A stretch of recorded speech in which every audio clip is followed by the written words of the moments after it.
সারফা master অয়েলের সৌজন্যে পুজো পরিক্রমায় আমরা পৌঁছে গিয়েছিলাম জেলার বিভিন্ন পুজো প্যান্ডেলে। এবছর সারফার জেলার সেরা পুজোর তালিকায় জায়গা করে নিয়েছে বেশ কিছু পুজো কমিটি। সারফার উদ্যোগে সেই সব পুজো কমিটিগুলির হাতে পুরস্কার তুলে দেওয়া হয়।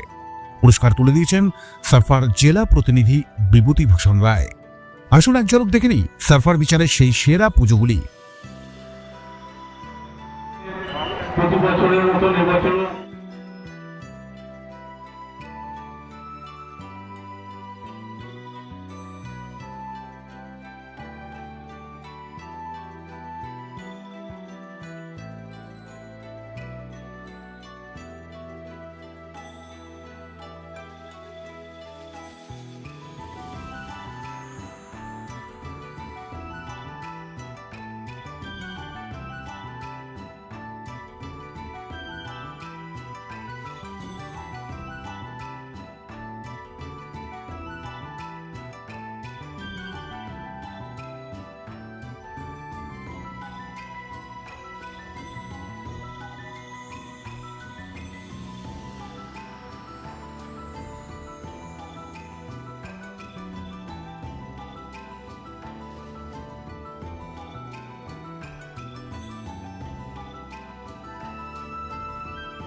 এবছরের থিমটা করার পেছনে চিন্তা ভাবনা হচ্ছে আজকের দিনে সমাজে যে ধরনের আপনার মেয়েদেরকে ইফটিজিং করা হয় বা মেয়েদেরকে যৌন নিপীড়নের জন্য তাদেরকে সাজা দেওয়া হয় বা তাদেরকে যে ধরনের শাস্তিগুলোমূলক যে ধরনের যেগুলো হচ্ছে এবং মেয়েরা যেভাবে অত্যাচারিত হচ্ছে চারিদিকে তাদের জন্য এই থিমের 3টে পার্ট আছে।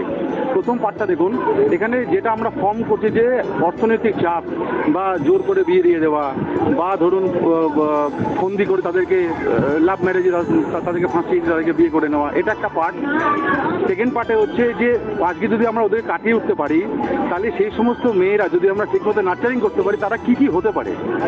দেখুন ভারতবর্ষে যে সমস্ত মেয়েরা যে ধরনের পজিশনে আজকে আছে তাদেরকে যদি আমরা সঠিক নার্চারিং করতে পারি তারা কোন জায়গায় আসতে পারে, এটা সেকেন্ড পার্ট।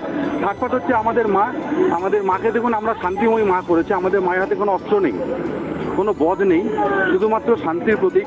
তো আমরা এই 3টে পার্টে এই থিমটাকে আমরা ভাগ করেছি। প্রথম পার্টে আমরা দেখাচ্ছি মেয়েদের উপর কী ধরনের প্রেশার থাকে বা কী ধরনের প্রেশারের মধ্যে মেয়েদেরকে জীবনযাপন করতে হয়।